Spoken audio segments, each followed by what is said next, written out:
Hello, welcome to another episode of the Captain Mike Show.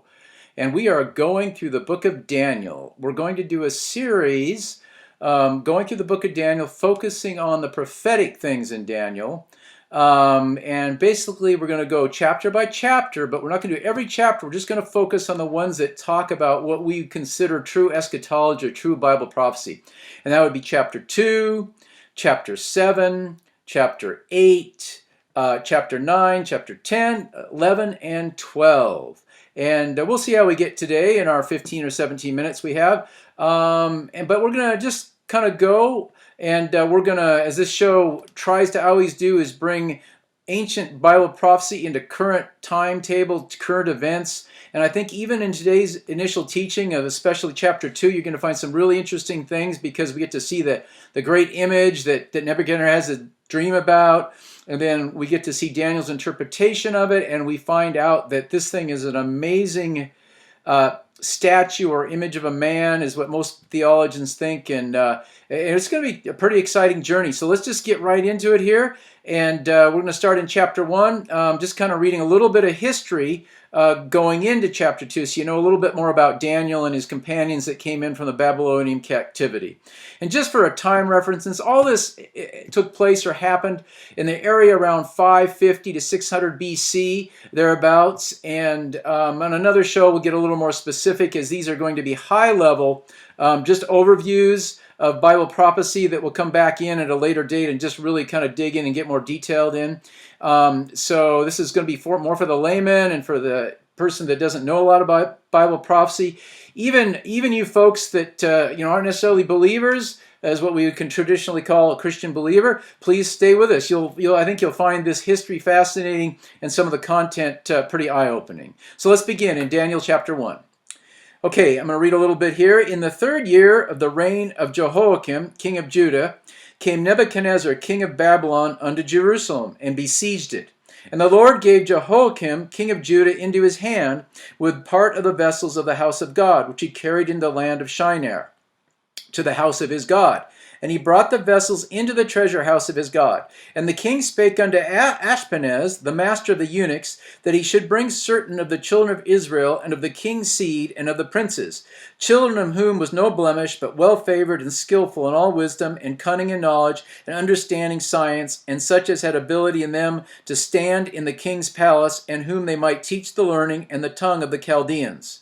And the king appointed them daily provisions of the king's meat and of the wine which he drank, so nourishing them 3 years, that at the end thereof they might stand before the king. Okay, now the names of these were the children of Judah: Daniel, Hananiah, Mishael, Azariah, unto whom the prince of the eunuchs gave names. For unto Daniel he gave him the name Belteshazzar, and to Hananiah Shadrach, and to Mishael Meshach, and to Arazai Abednego. But Daniel purposed in his heart that he would not defile himself with the portion of the king meat, nor with the wine which he drank. Therefore he requested the prince of the eunuchs that he might not defile himself. So we'll just stop right there, but that gives you a little bit of what happened. The last reigning king in Judah, who was rebellious to God by many prophets like Jeremiah, was kind of given a final warning, and ultimately the king of Babylon took captive Judah, destroyed the original beautiful temple that Solomon had built many hundreds of years before, and that was kind of the end of the nation of Israel until the rebuilding some 70 years later, which Jeremiah the prophet speaks about, which we'll get into at another date. But the amazing thing about this is this was a thing where this kingdom, Babylonian kingdom, which was absolutely amazing, it was a huge kingdom. It was considered by God, as we go through the image of the beast, which we'll get to in a few minutes here, this great image, the dream that Nebuchadnezzar saw, that this was the pinnacle of what humankind had up to this point in history created. Now, in God's viewpoint, it's very interesting, and you'll see it as we read through, I think it's chapter 2, that you'll find that in God's viewpoint, the Babylonian kingdom was the absolute pinnacle of human construction project, human government, human control over the planet, over nature, etc. And that all the other kingdoms that went down afterwards, Medo-Persia, Alexander the Great, the Roman Empire, and then even into modern times, in God's viewpoint, it's interesting because God's ways are higher than our ways, his book declares in Isaiah, that it's amazing that he considers Babylonian the crowning of what can be done by human beings. And this city, just to give you some reference point, now there's scholars debate it, but even good quality, respected scholars say that the actual dimensions of the city of Babylon itself was a 15 square mile cube. And it's in what we consider now modern day Iraq, out in that area. And it had walls, some people say, that were 350 feet high that encircled it. And then on top of the walls, it was wide enough where they could actually have chariot races with 2 chariots abreast racing around the top of this wall. So, man, that's amazing. 350 feet tall, wide enough for chariot races. That's probably 40 feet thick at least, plus 15-mile cube. That's bigger than the state of Manhattan and New York. Not the state, sorry, the city of Manhattan and New York combined.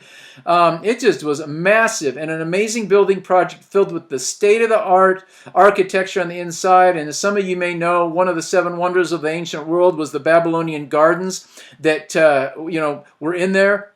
And so just an amazing place to go. Now, of course, it was not a Hebrew or Old Testament ruled place. It was a heathen country that served many pagan gods that ultimately led to all kinds of idol worship and things that are not good, but it was a fairly organized, structured governmental system that people actually did get to carry on at least somewhat of a normal lifestyle and a productive lifestyle.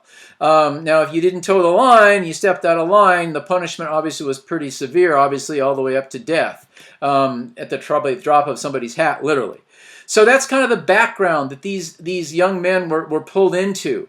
And they were probably in their teenage years, and they were all probably royal blood, connected in the families in the kingdom of Judah where they came out of. And of course, many of their fathers, many of their parents were probably murdered, killed, or thrown in prison, but they themselves were taken as some of the best, because what Nebuchadnezzar used to like to do, and the kings in that period like to do, you like to take the best of the youth of that crop or of that nation they just conquered, and they like to bring him in and train him up, and really it's kind of like a form of modern brainwashing, but at the same time where they could be very useful because they're brilliant, they're talented kids, they're talented people, and they could be used as officers, and et cetera, et cetera. Now, it's interesting, though, that God did give these 3 or 4 individuals, and maybe more, but these are the ones that are kind of spoken as kind of the highlight, that God can, in the middle of that, God gave them a lot of favor, especially Daniel and these 3 or 4 friends of his. Just gave them great favor in the kingdom, and they ended up becoming rulers and managers of that area, much like similar to the story of Joseph much earlier on in the history of Israel. And so there, God blessed them, and even Jeremiah spoke to these people. He was warning them, well, if you guys won't repent and get things right so I can protect you and your nation can continue in that area, then at least when you go into captivity, serve the people that you're going to go into, do the right thing by them, don't rebel against them, and you will be taken care of, more or less. And sure enough, after almost 70 years passed, that the Jews had a very strong presence in this, which became Media Persia ultimately. That when the call with Nehemiah and Ezra after 70 years of captivity, as spoken by the mouth of Jeremiah the prophet, when it was time to go back home and rebuild the temple and rebuild the wall and immigrate back, only about 50,000 ultimately went back, because so many of the Jews at that time had businesses and jobs that they enjoyed and were prospering pretty well in. They were living in that community, and they didn't leave. Now they were disobedient to God. They should have left, but they didn't. So they just stayed there. So it shows that they at least had a life to live. It wasn't as good or ultimately the perfect will of God, but God still protected and blessed them. Okay, well, so moving on from there, that gives you a little bit of the background. And ultimately, these young men were, raised up and 3 years of training, kind of like college preparatory courses. And then finally they were brought before the king. And the king really liked him in chapter 1, which I didn't read. You can read it for yourself. And he enjoyed their company. But there came this time when he had a dream that troubled him. And Nebuchadnezzar had this dream, and he decided to ask all of the astrologers, all the soothsayers, all the alternate, intellectual types around him to come before him and give him the interpretation of the dream. And the way it all proceeds is they said, well, tell us the dream and we'll give you the interpretation. And he knew, well, okay, look, I'm not going to tell you the dream because you could just to do anything to save your own necks, you could modify it. And so he didn't buy into that one. And then so this Nebuchadnezzar is kind of interesting character, although he did, looks like, become a Christian ultimately. In the beginning, he was a hothead. And man, he was like, you didn't cross him. He was like, you didn't want to cross him. And he got pretty huffy. And he said, no way, you're just trying to save your skins. If you don't come up with an answer, basically you're all going to die. And I think he even said your families are going to be disposed of along with you. And they go, ah! And so this prince of the eunuchs, which you just read about, which was over Daniel and the others, and a brief side note is, most likely these young men or teenagers, sadly, were probably made eunuchs so that it would take some of their aggression out of them, and they could be trusted, and they were more subservient to the powers that be at that time. I can't say that for 100%, but most experts that study this, historians, believe that's mostly likely the case. But anyway, moving on from there, even the king was mad at these guys. He didn't, he was just going to get rid of all these guys. So Daniel finally found out about this and went to the king of the head of the eunuchs and said, look, geez, give us time. We will pray about this. We'll seek God on this. And so they did. They fasted for 3 days. They prayed. And ultimately, Daniel did get a vision from God. And God showed him the image. And then he eventually appears before Nebuchadnezzar. And this is an amazing thing that now we're going to dive in. We're going to read a little bit of the scriptures out of chapter 2 of Daniel. So just turn with me if you would. And just so any of you want to know or didn't know, I'm actually reading out of the King James. Okay, and I'm going to skip through this briefly, and then you can read the details on your own. And I'm kind of going to rapidly go through here because I want to try to get some of this in before we run out of time today. In the 2nd year of the reign of Nebuchadnezzar, Nebuchadnezzar dreamed dreams wherein his spirit was troubled and his sleep came from him. Then the king commanded to all the magicians, all the astrologers, the sorcerers, and the Chaldeans to show the king his dream. So they came and stood before the king, and the king said unto them, I have dreamed a dream, and my spirit was troubled to know the dream. Then spake the Chaldeans to the king of Syriac, O king, live forever, tell thy servants the dream, and we will show thy interpretation. Okay, and so that's where I explained that he didn't buy that little stall for time. So we're going to skip down. Let's see. We will go to Daniel chapter 2, verse 19. This is where Daniel comes in. Then was the secret revealed unto Daniel in a night vision. Then Daniel blessed the God of heaven. Daniel answered and said, Blessed be the name, the God of ever and ever, for wisdom and might are his. And he changeth times and seasons. He removeth kings and setteth up kings. He giveth wisdom unto the wise, and knowledge to them that know understanding. He revealeth the deep and secret things. He knoweth what is in the darkness, and the light dwelleth within him. I thank thee and praise thee. He goes on to just thank God for giving this vision.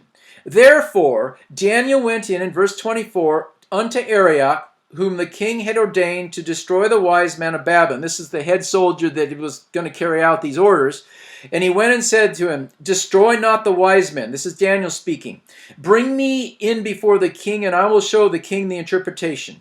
And Arioch brought Daniel, because, Arioch knew Daniel. He probably didn't want these kids killed either. He's probably got some compassion, and, he's obviously a fairly high-up official. He's not a dummy. Okay, so then Arioch brought in Daniel before the king in haste.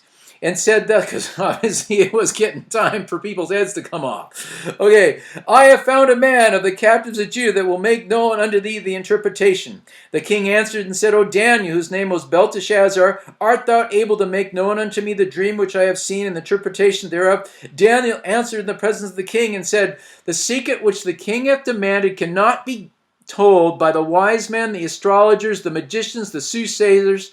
They can't show you this. But there is a God in heaven who revealeth secrets and maketh known to the king Nebuchadnezzar what shall be in the latter days. Thy dream and thy vision on thy head upon thy bed are these. And now he goes on to tell him the dream.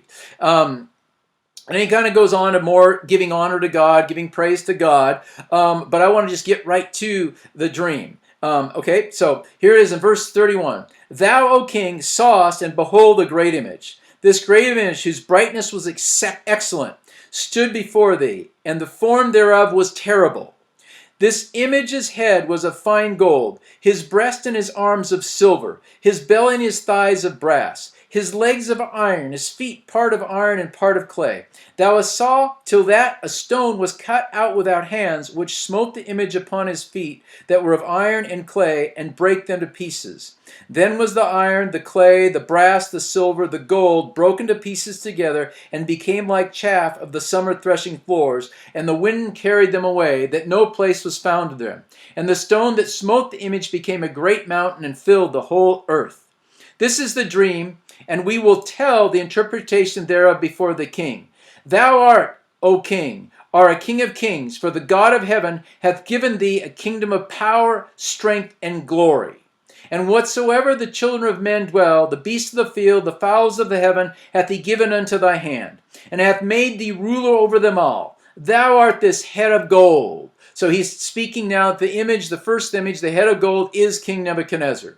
And after thee shall arise another kingdom inferior to thee, another third kingdom of brass, which shall bear rule over all the earth. So he's kind of going down this progression of kingdoms that are strong and powerful, but not as advanced. And the fourth kingdom shall be strong as iron, for so much as iron breaketh in pieces to subdue all things, and as iron shall break in all these that break in pieces and bruise. And whereas thou sawest the feet and the toes, part of potter's clay and part of iron, the kingdom shall be divided, but there shall be in it of the strength of iron, for so much as thou sawest the iron mixed with the miry clay. And as the toes of the feet were part of iron and a part of clay, so the kingdom shall be partly strong and partly broken.